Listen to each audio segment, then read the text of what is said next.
basados en la idea de la facultad de impedir. La facultad de impedir era algo que ya decía Montesquieu, porque este modelo, a pesar de que Montesquieu se basara en la Constitución de Inglaterra, curiosamente, en la realidad puede que el modelo de los Estados Unidos de América sea más fiel a lo que ha diseñado Montesquieu. Aquí la facultad de impedir significa que ciertas funciones del presidente van a requerir la aprobación o no contar con el veto, si lo queremos ver de otra manera, de las cámaras parlamentarias o de una de ellas. Y ciertas funciones del Parlamento van a requerir, si no la aprobación, la ausencia de veto, es decir, va a ser posible el veto por parte del presidente. Por ejemplo, el presidente puede vetar las leyes, aunque este veto luego se pueda levantar. O, por ejemplo, ciertas decisiones presidenciales tienen que ser aprobadas por las cámaras parlamentarias. Las cámaras parlamentarias son el Senado y la Cámara de Representantes. La palabra Congreso en Estados Unidos engloba, sería el equivalente a nuestras Cortes Generales, es decir, al Poder Legislativo en su conjunto, y está compuesto de Senado y de Cámara de Representantes. Bien, pues, por ejemplo, para la firma de tratados internacionales, el presidente va a necesitar la ratificación parlamentaria. Para el nombramiento de los miembros de la Corte Suprema, que esto, por supuesto, es importantísimo desde el punto de vista de la separación de poderes. Podremos decir, bueno, ¿cómo se puede garantizar la independencia del Poder Judicial si el presidente nombra a los miembros de la Suprema Corte? Pues es cierto. Pero primero estos miembros tienen que venir, estos nombramientos tienen que venir ratificados por el Senado. Por lo tanto, ya tenemos aquí un control. Por lo demás, son vitalicios, lo que quiere decir que la persona nombrada no va a depender en absoluto ni para su renovación ni para sus vicisitudes futuras del presidente que lo haya nombrado, en absoluto. Es decir, que la independencia razonablemente sea garantizada. Pero en fin, como vemos, sí que existe esto que he puesto aquí como línea punteada, es decir, un tipo de relaciones, un tipo de intervención no positiva, sino, si queremos, negativa, limitativa, es decir, basándose en esa facultad de impedir, en esa posibilidad de veto. El poder ejecutivo puede vetar a veces la función legislativa, vetando la ley, y el Poder Legislativo puede vetar a veces algunas funciones ejecutivas, como esta que he dicho de la firma de la ratificación de los tratados internacionales o el nombramiento de los magistrados del Tribunal Supremo. Bien, pues esto básicamente son las características de este modelo. Ambos poderes tienen una legitimidad popular directa y ni el legislativo puede hacer caer al presidente, ni el presidente puede disolver el legislador. Las elecciones son siempre en la misma fecha, como he dicho, la investidura del presidente es siempre en la misma fecha, las elecciones legislativas tienen su propia fecha, es decir, hay unas elecciones presidenciales y otras legislativas. La fecha puede ser diferente, por lo menos en el caso del Senado, en los distintos estados, pero básicamente pues esos son los parámetros. El presidente es jefe del Estado, por lo tanto, a la vez es jefe de Estado y es presidente del gobierno. Es la misma persona. La separación es tan rígida en el modelo de Estados Unidos. Ahora voy a decir unas cosas que probablemente solo se mantienen en el caso de Estados Unidos, pero son otro ejemplo de separación rígida. Los secretarios, es decir, los equivalentes a nuestros ministros, el resto de los miembros del ejecutivo, vamos a decir, o de la administración que nombra a los que va a nombrar el presidente, no pueden ser diputados, no pueden ser parlamentarios, digamos. No se puede ser a la vez parlamentario y miembro del Ejecutivo. Si usted es miembro del Ejecutivo, no puede ser miembro del Legislativo, y a la inversa, si es miembro del Legislativo, no puede ser miembro del Ejecutivo. O el Ejecutivo no tiene iniciativa legislativa, algo absolutamente sorprendente, porque incluso en otros modelos presidencialistas americanos ya se ha encomendado o se ha dado al presidente la facultad de presentar iniciativas legislativas. Como es obvio, esto es un elemento propio de la colaboración de poderes. Pero el modelo de los Estados Unidos es tan rígido que no cabe esta iniciativa legislativa. Por lo menos no cabe formal y directamente. Es cierto que, bueno, el propio presidente presenta un programa legislativo ante las cámaras, pero claro, ese programa legislativo luego dependerá para que exista, o sea, para que salga adelante, de que algunos diputados o senadores, normalmente del mismo partido que el presidente, pues quieran asumirlo. Pero el presidente no tiene garantizado en absoluto, ni siquiera en un contexto como podemos pensar en la actualidad, donde el partido del presidente tiene mayoría en ambas cámaras, ni siquiera en esto se puede tener garantizado el apoyo del Parlamento o de las cámaras parlamentarias a sus distintas iniciativas. Esto también obedece a que el sistema de partidos en los Estados Unidos no implica, como suele hacerlo en Europa, una disciplina de voto, ni una disciplina muy férrea sobre cada uno de los miembros, sino que cada uno de los diputados, cada uno de los senadores, depende de sus electores y única y exclusivamente de sus electores. Y por lo tanto, como digo, el presidente no puede contar, o por lo menos a priori, con la seguridad de que el Parlamento vaya a apoyar sus iniciativas por el hecho de que tenga mayoría. Como vemos, hay una separación muy nítida, muy rígida. El legislativo tiene un origen determinado, unas funciones y competencias determinadas. El ejecutivo, que es el presidente, tiene un origen determinado y otras competencias y facultades. Y bueno, para terminar con esto, una palabra sobre lo que antes he mencionado, para aclarar la cuestión. Hemos dicho que el legislador, quiero decir, el Senado, la Cámara de Representantes, es decir, el Congreso, los parlamentarios, no pueden hacer cesar al presidente, no le pueden exigir responsabilidad política. No hay nada parecido en Estados Unidos a lo que nosotros conocemos como moción de censura, cuestión de confianza. Esto es cierto. Pero también he mencionado el impeachment. Hay que decir que el impeachment es un instrumento propio de los Estados Unidos de América, que luego se ha incorporado a otros estados y que implica que para exigencia de responsabilidad jurídica, es decir, por la comisión de delitos de responsabilidad penal, si queremos, del presidente, no le va a juzgar directamente la Suprema Corte, sino que antes va a ser necesario un proceso que se va a llevar a cabo en las cámaras parlamentarias, que tendrán que autorizar ese procesamiento. Pero no lo pueden hacer con criterios políticos, es decir, la moción de censura obedece a criterios políticos. El Congreso, por ejemplo, en España, puede aprobar una moción de censura y hacer cesar al presidente simplemente porque considera que, bueno, su gestión no ha sido adecuada. En el caso de los Estados Unidos, el impeachment no se parece a eso en nada. Tiene que haber una acusación de un delito concreto, una imputación determinada. Y digamos que las cámaras están actuando ahí con una función cuasi judicial, ¿no? Es decir, lo que van a valorar el comportamiento del presidente desde el punto de vista de una acusación que se le ha formulado de la comisión de un delito. Por lo tanto, eso no es una exigencia de responsabilidad política, ni altera el modelo de separación rígida de poderes. Bien, una vez explicado el modelo presidencialista, vamos a pasar a explicar los sistemas parlamentarios. Los sistemas parlamentarios son sistemas de separación flexible, por eso frente a lo que antes llamábamos separación rígida, pues ahora hablamos de separación flexible, y frente a un modelo que nace en América, en los Estados Unidos de América para ser exactos, pues tenemos un modelo que nace en Europa, y para ser más exactos, pues en la propia Inglaterra del siglo XVIII.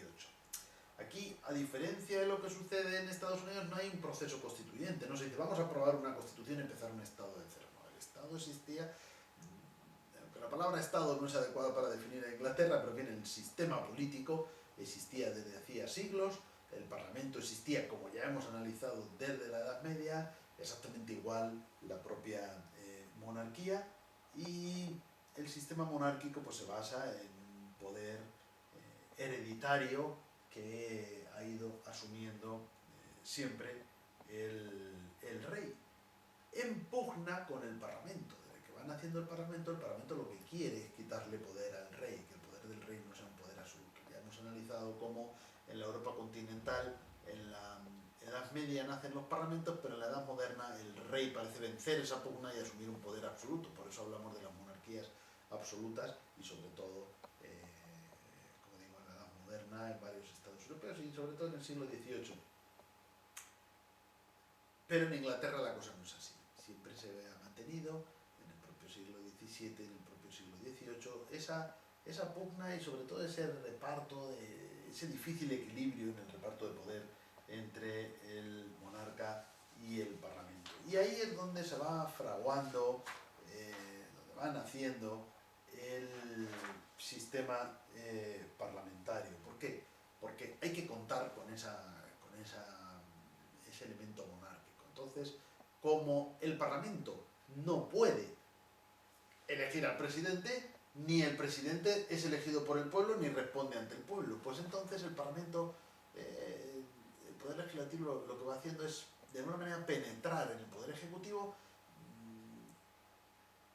interviniendo poco a poco en la elección o ratificación o aprobación de otra figura que va a ser una figura clave, la que va a dar origen a lo que se llama un ejecutivo dual, que va a ser la del primer ministro. El jefe del ejecutivo va a ser el rey. El rey no se le puede cesar hasta que no se muera, en principio, ni se le va a elegir. Pero el Parlamento sí puede ejercer su control, su aprobación inicial, y más adelante la propia investidura de esa figura que sería el primer ministro.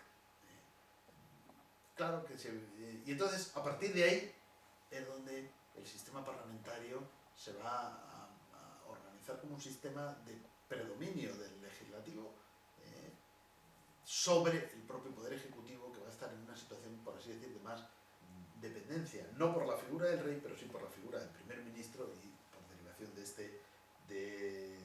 de los demás.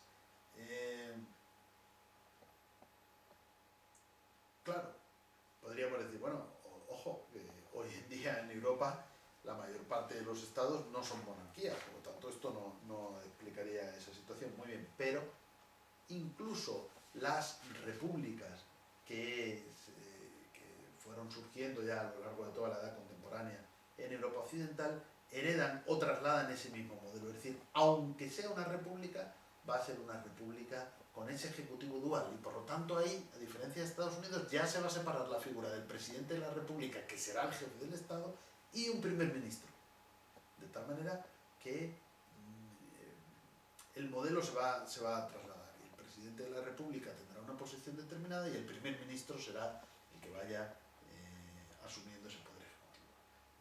Otra reflexión histórica también que hay que señalar es que poco a poco ese ejecutivo dual va a ir desapareciendo en la medida en que, a efectos bien sea formales, teóricos, o bien, sobre todo y siempre, en la práctica, el monarca va a salir del poder ejecutivo, va a quedar como un poder moderador al margen de los otros poderes. En España esto ya se produce constitucionalmente, porque vemos que la propia Constitución, como vamos a ver en las próximas lecciones, separa la corona del poder ejecutivo y del poder legislativo. Por lo tanto, no podemos decir que la corona forme parte del poder ejecutivo o que en España tengamos un ejecutivo dual. Tenemos un ejecutivo presidido por el presidente del gobierno y, sin embargo, un monarca es el jefe del Estado.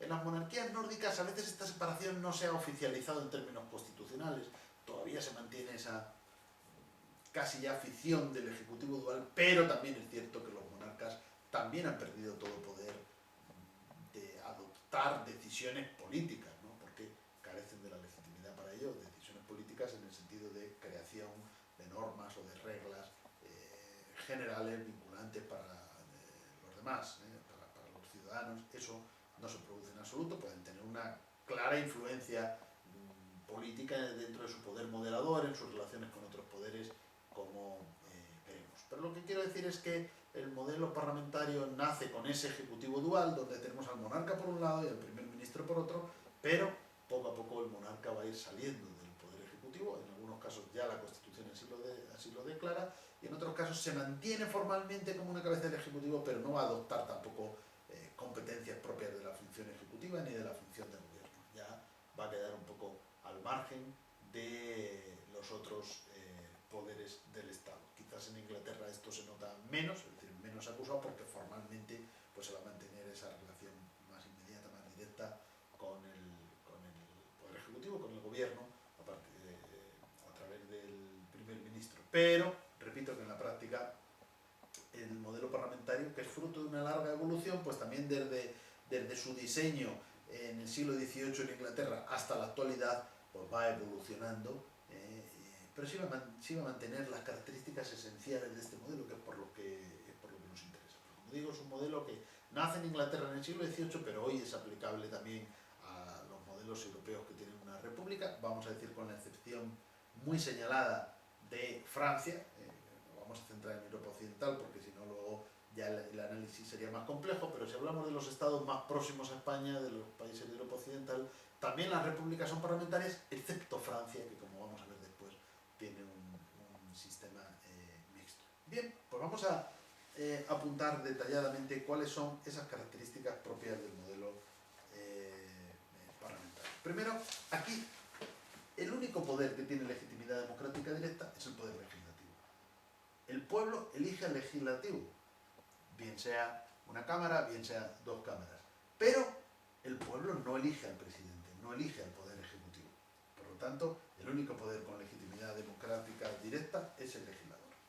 El gobierno tiene un origen parlamentario, es decir, de dónde nace el presidente del gobierno o primer ministro. Obviamente, ya decimos que se habla de un ejecutivo dual porque mientras la corona permanece en el ejecutivo, pues la corona nace por ese origen hereditario.